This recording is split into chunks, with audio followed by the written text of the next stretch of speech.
Hey everyone, this is your host Helene and welcome to today's episode with the Spoony Diaries podcast, a podcast about everything chronic illness and disability related.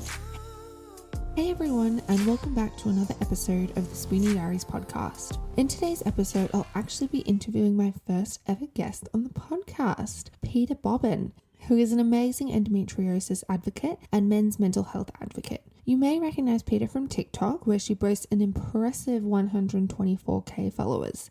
I'm so thrilled to introduce our guest today, Peta, who has faced an incredibly challenging journey with her health. After years of struggling with pelvic pain and being dismissed by medical professionals, Peta was initially diagnosed with endometriosis. Despite undergoing 4 surgeries, she continued to experience severe symptoms and was later diagnosed with adenomyosis. Faced with difficult decisions, Peta opted for a hysterectomy, hoping it would bring relief. Unfortunately, her endometriosis returned just 3 months later. Over the past 4 years, Peta has undergone 7 laparoscopies and has been diagnosed with interstitial cystitis and fibromyalgia. Now Peta and her partner are pursuing surrogacy in Australia and are about to embark on their 6th transfer. Peta's resilience and determination is truly inspiring, and I'm so grateful to have her here to share her story. Hi Peta, and welcome to the Spoony Diaries podcast. Thanks so much for joining me and being so open to share your story with our listeners. I know FODBODs might have sent you a little something special. Just wanted to know if you loved it. Totally fine if you didn't, of course, but I hope it was a nice little surprise goodie pack for you. Absolutely in love with them. I was actually so shocked at how much I love them. So every single flavor, you know, with protein, sometimes there's like a yucky taste, like protein bars after you eat it, there's a yucky taste. Yeah. Not with these. They are perfect. Amazing. I'm so happy to hear that. I obviously love them myself. That's why I've partnered with them. But I'm always happy to hear other people finding them as well. So when did your chronic illness journey begin? So I don't have many memories of my childhood, but I do remember when I was younger, a vivid memory of me screaming with my mum holding me in our middle room in pain, and that was trying to have a bowel motion. So I guess as a child, I have struggled with that really intense pain, and leading into my teens, I ended up going on the pill, but that pain with bowel motions never got better, and just over the years, it progressively got worse with pelvic pain. Oh my God, that sounds absolutely horrible. I'm so sorry. And so I guess when from there did you find out, or were you diagnosed with endo and adenomyosis? So went to so many specialists and they just would tell me it's nothing or it's just IBS. And I got to the point where I'd had enough, and I pushed for laparoscopic surgery to have an investigation. And like we all know, because I didn't know that I was meant to go to an excision specialist, I went to just your average gynecologist, and she went in there but did more damage than she should have, and it was actually irreparable damage she caused. But that was the start of finding that I had endometriosis. And then when I finally went to see an excision specialist, he found that I had adeno through a scan. And usually you can't see adenomyosis through a scan, but my uterus was just absolutely riddled with it. It was actually quite shocking to see it up on the big screen. I know many endo listeners will know what I'm talking about when you're laying there vulnerable on the bed and you look up at the big screen, seeing your organs on the screen. But yeah, I will never forget seeing that on the screen and thinking, wow, my pain is valid. It's not in my head. I'm not crazy. We believe because we're gaslit so much over the years, unfortunately. I know even myself, I can relate to, seeing a normal gynae first. Unfortunately, it is a very common thing that happens. People go to, just a normal gynae, not realizing even what excision was. I didn't either. And so I definitely know it is unfortunately quite common. And so how old were you when you had your first lap? I was 30. I was 30 when I had my first lap. So in the last 4 years, a lot has happened, with my health and surgeries and everything, actually. Yeah, God. And so tell us some of the symptoms. I know you touched on, obviously, the pain. during a bowel motion. But what symptoms maybe did you have pre-lap, and then what symptoms have you had to manage post-lap? Because I know sometimes it can obviously help with some things, and other times it can, cause more problems than it should. I'll never forget, I was at work and a work colleague was talking about how she went for testing and she was diagnosed with endometriosis, and her symptoms were bleeding during and after sex. And I instantly was like, well, hold on, I get that. And this is why it's so important to share our experiences, because these things can happen and someone else can pick it up and it can help people be diagnosed like I was. She also said that she was having pain during sex and after sex. And so I had all of that. I was bleeding during and after. I had awful pain that wasn't always there. It was progressively getting worse as I was getting older. And then after, I was in a lot of pain too. And other symptoms I had was extremely bad pain leading up to my period, during my period, and heavy bleeding that also got worse over the years. That also went into my back, down my legs, and it got to the point where every period I was not being able to manage my pain and needing to go to emergency nearly every month, which was just not a quality of life.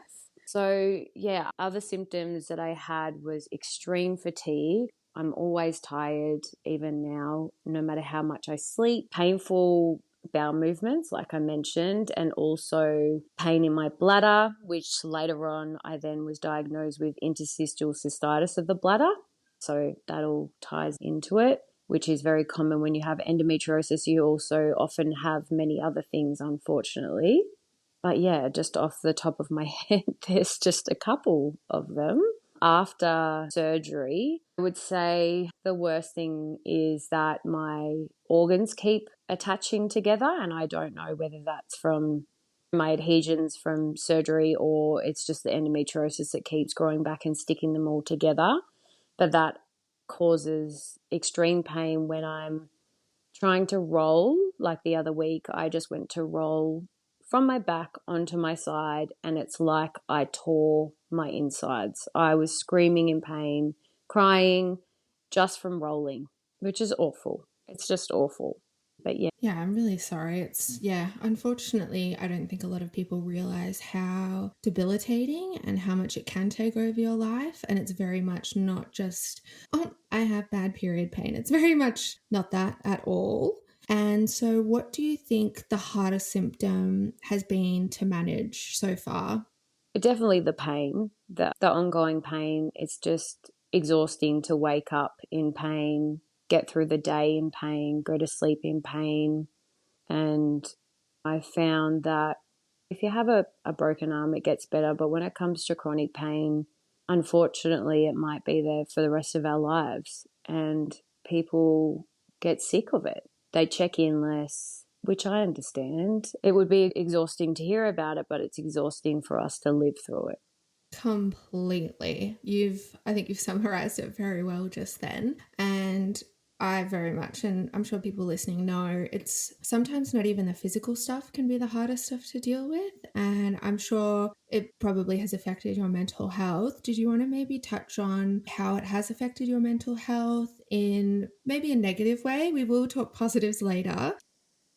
Absolutely. It's so important to talk about our mental health with this, because obviously physical pain has a huge impact on our mental health. And as someone that already struggles with their mental health, this has just made it all a lot heavier. So especially things like missing out on seeing my friends, work, family. Like last year, I missed out on Christmas Day. And I was at home alone in bed. I told my partner to go to family Christmas, and it's sad. It does get depressing and lonely. You feel like a burden. I feel like a burden a lot of the time because I'm unreliable. It's not I'm unreliable. My health is unreliable, and that makes life a bit hard. It gets a bit tricky. Not a bit tricky. It's heavy. It's heavy. It's fucking heavy. It's hard.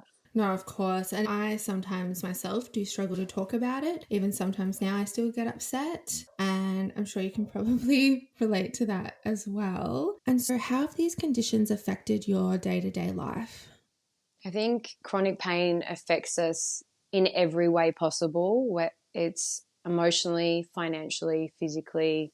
It takes a toll on everything. And that's why it's so important to know that endometriosis is a whole body disease. And many people still think it's a period disorder when it's not. It's been found nearly everywhere in the body. I think once we all get on board with treating it as such, then we'll be able to move forward and get the care that we deserve and that we need. And so, if you wanted to, what sort of things do you do whilst chronically ill to help your mental health? I think it's really important, although it's really expensive, to see a psychologist while we're going through chronic pain and chronic illness. I was regularly seeing a psychologist for a while, but financially I just couldn't afford it for a while. So I've just got back into seeing a psychologist again. And I think it's good because in the real world, when people ask how we are, like I said before,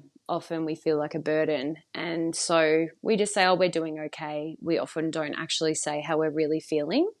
So with a psychologist, you can say, this is really fucking shit. I'm really struggling, and they are there for you. And it's your place just to trauma dump. And I think we all really need that from time to time. I completely agree about trauma dumping.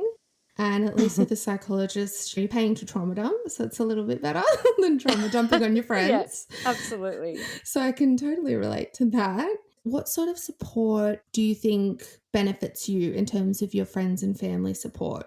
I think just understanding that sometimes we're not going to be able to make things and sometimes we're not going to be able to do things, and being okay with that and just saying, I hope you're okay. Is there anything I can do? And often there's nothing that anyone can do, but just checking in, letting us know that it's okay not to be okay and that they love you anyway. That's sometimes all we need, is the reassurance that it's okay and that our family and friends still love us. I love that. I definitely think that's a good one, because I don't think some people realize how much just a text can mean. Just like yeah, how are you? Checking in. Sometimes it can help our day, or it definitely helps mine a little bit sometimes. Absolutely. Just having someone think of you and acknowledge that things might be a bit hard and that they're there. That's sometimes all we need, and it brightens our day. I couldn't agree more. I might circle back a little bit to your endo surgeries. So did you want to tell us how many you've had or what's happened? You don't have to go fully in depth, of course, but maybe touch on what's loosely happened throughout the years or at these surgeries. Absolutely. So over the last 4 years, I have had 7 laparoscopic surgeries. And when I first started this journey, I obviously didn't know anything about endometriosis. So I went to just the gynecologist I was referred to. She did the surgery and she did ablation. So ablation is burning the endometriosis and excision is cutting the endometriosis. So excision has more of a chance of the endometriosis not growing back as fast, or if at all, for some people. And she left endometriosis all inside, left my ovaries completely adhered to my pelvic wall and my bowel, and did irreparable damage to my pelvic wall. So that was awful, and straight after the surgery I was in worse pain than what I was in. And then I did my research, started joining endometriosis support groups, got more information about excision surgery and how important it is to see an excision specialist. And I went to see an excision specialist, and he did a couple of my surgeries, and I'm not going to mention who that is because, just like many surgeons, he thought he was God and said the endometriosis can't have grown back because I did your surgery. And like we all know, it depends on the patient. Endometriosis does often grow back. And yeah, I had to find a different surgeon who would treat me. So, not just surgically, but through diet, supplements, pelvic floor physio, surgery. She ended up putting me on a medication that put me into medically induced menopause, which actually really helped me. And yeah, that was fantastic. And I'm still with her now. But I've just found out my endometriosis is back and my remaining ovary after my hysterectomy is reattached to my bowel. So I'm going to need to go back to have another surgery. Oh, that, yeah, doesn't sound easy, of course. And I think having so many surgeries in such a short time frame as well, I can't imagine how your mental health is dealing with it, because they're not easy surgeries by any means, as you would know. So what was the plan for the hysterectomy? So it was obviously a very hard decision. I've always wanted children. I work in childcare and I just love children. But I was at the point where I was told that a hysterectomy would be my sort of only option for my quality of life with how bad my adenomyosis was. So I weighed up the options, and we had a family member that actually raised their hand and said that they would be our surrogate back then. And me and my partner just said, this isn't a quality of life. Going to emergency just when I get my period and not being able to do basic tasks and bleeding so much and bleeding in between my periods and losing so much blood. So I made the decision to have the hysterectomy. Can't even imagine how difficult of a decision that would be. Especially, I find, yeah, you're in your 30s. It's not something you should, or anyone should really have to think about or consider, or I wish no one needed one. But I hope it did help a little in sense of your adenomyosis. Do you think it did help give you a little bit of quality of life back?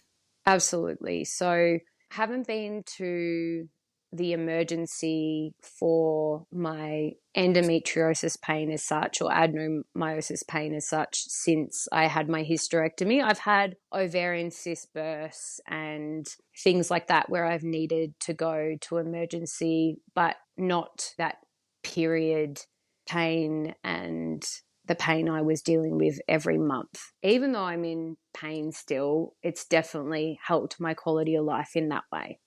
I'm so glad to hear that it definitely worked, because it definitely sounds like you needed some relief. Absolutely, without question. So I am so glad that it has given you that.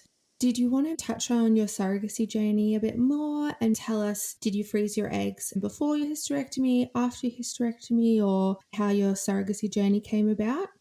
Yeah, absolutely. So we did an egg collection and made embryos, and our first egg collection, we created 13 embryos, which is just phenomenal. At least my body did one thing. Oh my God, that's impressive. Well Yeah, done. yeah, it was so good.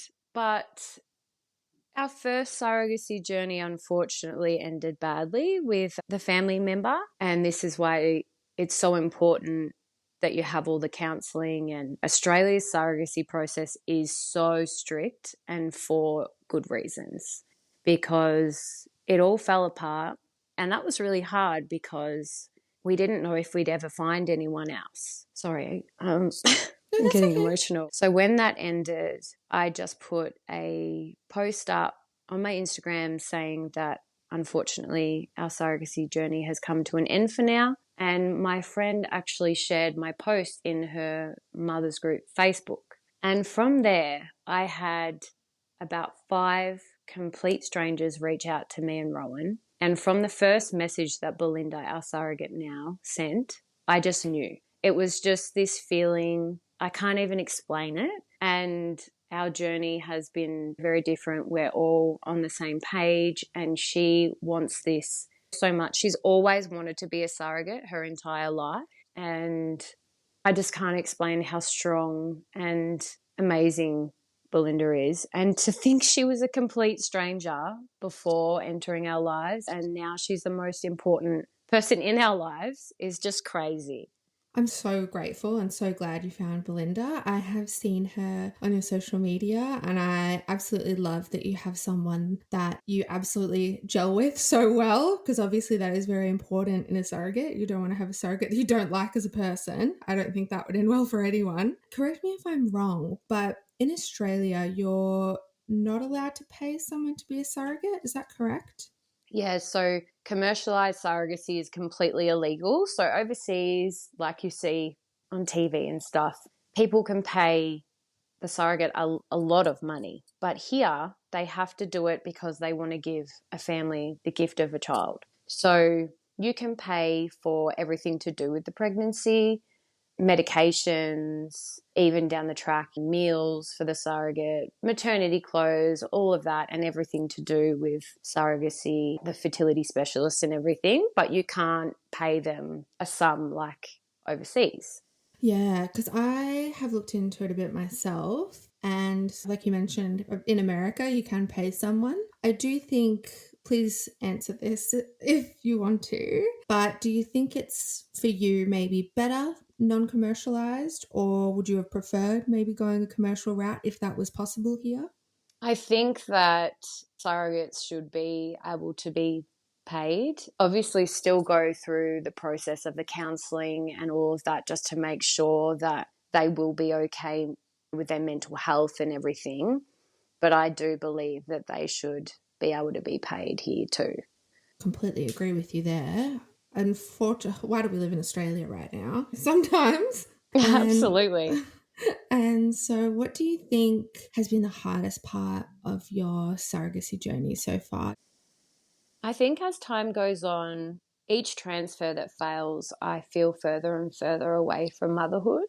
It feels out of reach now. And I see all my friends with their families and their children, and on the weekends doing things with their children. And me and Rowan have each other and our fur babies, but it kind of, the hole's getting a bit bigger and bigger. So yeah, it's definitely been hard in that sense, but also infertility is like a second job. It is exhausting. There are so many appointments and phone calls and consultations, and yeah, it's definitely been a lot heavier than I expected, especially as time goes on. No, of course. And thank you for sharing that, because I understand how challenging it must be. And I'm sure other people listening with fertility issues can definitely understand where you're coming from. So thank you for sharing that. And we might go a bit positive now. So Sure. yeah, we might switch it up. I don't want to end on a sad note. And so how have you been able to remain positive dealing with your chronic health issues or even surrogacy? Because I do see on social media and obviously chatting to you, you are a very positive person. I'd love to hear what helps you. It's interesting that you say I'm a positive person because I try to not let things get me down, but I definitely feel it. If I need to feel it, I feel it, because if I don't, I could get my jumper stuck on the door and have an absolute meltdown if it all catches up to me if I don't feel it. So let myself feel it to move through it, to be able to keep going. I definitely think about all the things I do have instead of what I don't have. To have an amazing partner and friends and family and work that I work with the best people and they're so understanding. The fact I get to look after other people's children while I can't have my own and love them like they are my own. Working with other people's children is extremely rewarding. It's extremely rewarding and fills my cup right back up. Yeah, I think just feeling the feelings, knowing that your feelings are valid, and thinking about all the things we have instead of what we don't have. No, I love that. I definitely think gratitude is something that can help. I completely agree with you there. I know you did touch on it before with the Endo Facebook support groups, but have you found any other sort of community support or other support that's been able to help you through this? I think definitely pages like yours and the other endo pages on Instagram, TikTok. I just feel so seen when I see someone else going through what I'm going through. But definitely if I was newly diagnosed, I would have joined the endometriosis support groups. They're just Facebook closed groups. There's an Australia one and a Melbourne one, just to join that, and you can read everyone's questions or you can ask questions. That's a huge support in itself too. Love the Facebook groups. I'm probably in all the same ones you are. So for anyone listening, you can even actually look up. So if you want to go to a specific gynae, you can put that gynae's name in the chat and search for it and see other people's opinions, because most people don't want to leave a Google review if it's going to be negative or personal. So that's something that I found helpful as well with the groups. I find they are quite amazing and you're able to connect with other people a lot more than, maybe just Instagram or TikTok. It is a bit more personal. Do you find the same? Yeah, absolutely. I think people are so vulnerable and reach out when they're at their lowest, and you can see other people, what they do or what they go through, and everyone gives each other advice. And like you just said about the reviews on there, I think that's really important, because unfortunately a lot of surgeons can have a bit of a God complex, and it's not what we need. We need someone to listen to us and help us in every way possible, not just surgically. And I think that's what a lot of them are lacking. They just want to cut and surgery and charge $12,500 for a surgery, which I was charged, which is just unbelievable. So, yeah, it's definitely important to join those pages.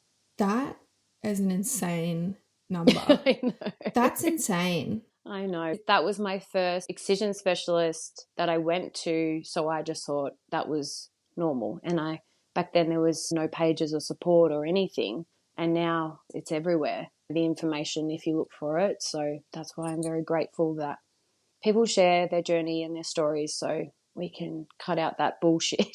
I might touch on this a little bit. Did you ever go public or always private for your endo care? My first one was public, and yeah, I was sent home the same day with Panadol. Just unbelievable to think they're cutting out. Yeah, that was burning my insides, and just sending me home with Panadol is just disgraceful. But one thing I will say is getting private cover changed my life. And I think having access to private health is something that anyone with endometriosis or pelvic pain should try to invest in if you can afford it, obviously. But yeah, after that, I paid the $12,500 for a private surgeon, but didn't have private cover. That's why it was that much. Yeah. Okay. But even after that, my hysterectomy with him was $9,000 with private. So anyway, but just to ease everyone's mind, like now I'm saying these big figures, my last surgery that included a urologist that diagnosed me with interstitial cystitis. I had pelvic floor Botox, I had removal of endometriosis, I had removal of adhesions, and they moved my ovary off my bowel. All of that was only $5,000. Do you know what I mean? Just massive difference. God, that is such a difference. And Yeah. considering it sounds like they did a lot more in that surgery as well, that is crazy. Yeah, and that's why it's important to ask about these surgeons and ask about prices, because you really can get jibbed with the prices. Yeah. Oh my God. And so I know you have an amazing partner, and I'm sure he is probably also one of your supports. I get this question a fair bit, but what advice would you give for someone maybe with a chronic illness, multiple chronic illnesses, for finding a partner that actually accepts, supports, and uplifts them and isn't blaming someone for their chronic illnesses or being a shitty partner, basically? I think it's really important to be upfront and open about our chronic illnesses at the start if you were dating, and see the level of empathy and care someone else has for that, because you definitely need a lot of patience and empathy when it comes to having a partner with chronic pain and chronic illness. So yeah, it's just a sort of trial and error. But if they're not going to show you empathy or understanding, or even taking the time to get to know what's going on or learn the information about your chronic pain, then probably not the one. I completely agree there. I think that's a great piece of advice, being honest about your illnesses up front. I did the same thing with Matt, and I think, yeah, it's so maybe a few months in, then you tell them and then they leave you. You're not wasting your own time as well. Yeah, absolutely. Absolutely. Just say it like it is and see how they go. Completely agree with you there. And what are some of the ways currently that your partner supports you? Oh, bless him. He's just beautiful, and I'm extremely lucky. A lot of the time, I know he feels very helpless because I'm in pain and he can't do anything about it. But the little things that he does, just they're big things to me, like heating up my heat pack, getting me some food when I can't get up to eat, bringing me a coffee home, and just being there and not judging or getting frustrated with me. I think that's probably the biggest thing, not getting frustrated with me and being patient. And he's never been angry at me about anything, because why would you? I can't help it. But definitely in past relationships, I have been walking on eggshells and been blamed and shamed for my chronic pain and illnesses. And just he's created this safe space where I feel safe and supported in that way. I love that. That's so special. And I'm so glad you found such an amazing fiance. And likewise with you, is going to be soon your husband.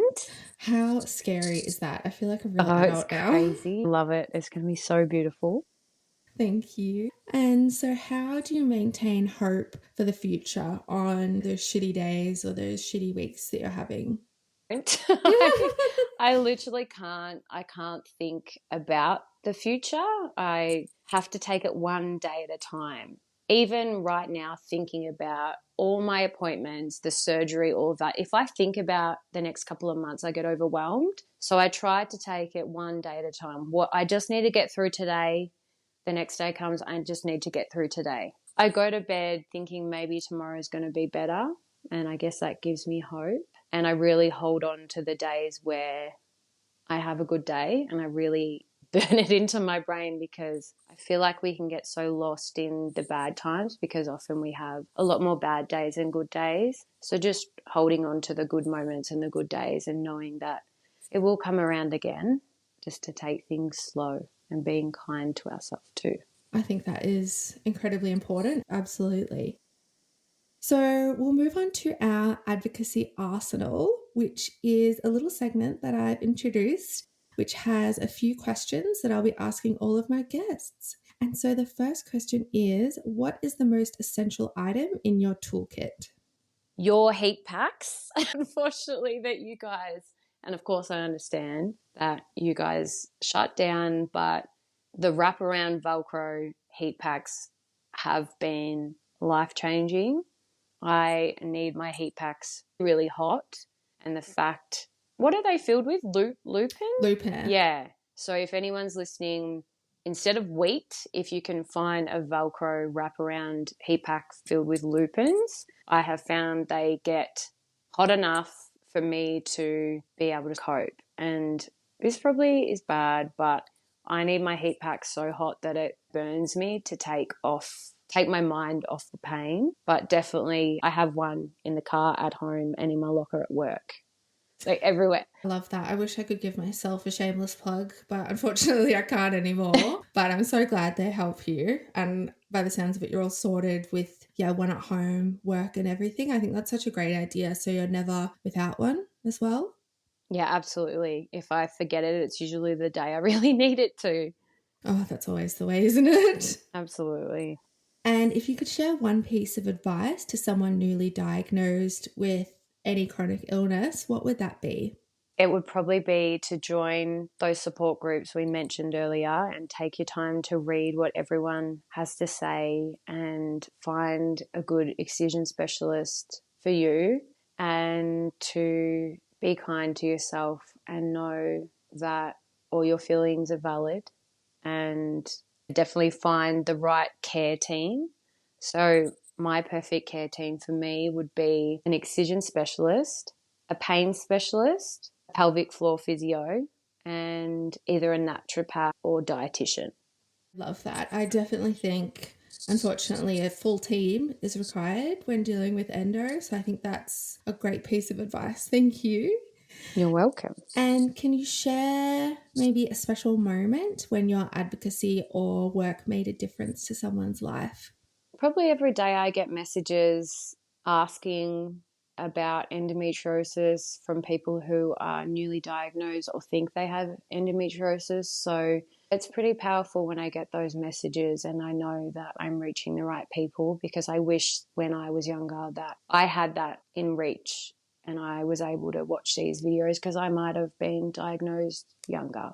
Thank you. I definitely know your TikTok and your Instagram definitely reach the right audience. And I love your advocacy work because you are always so honest and genuine. You don't sugarcoat things like myself. Yeah, thank you. No, I love that. Thank you. And so our last question is, what's a myth about chronic illness you wish you could debunk, or endo even?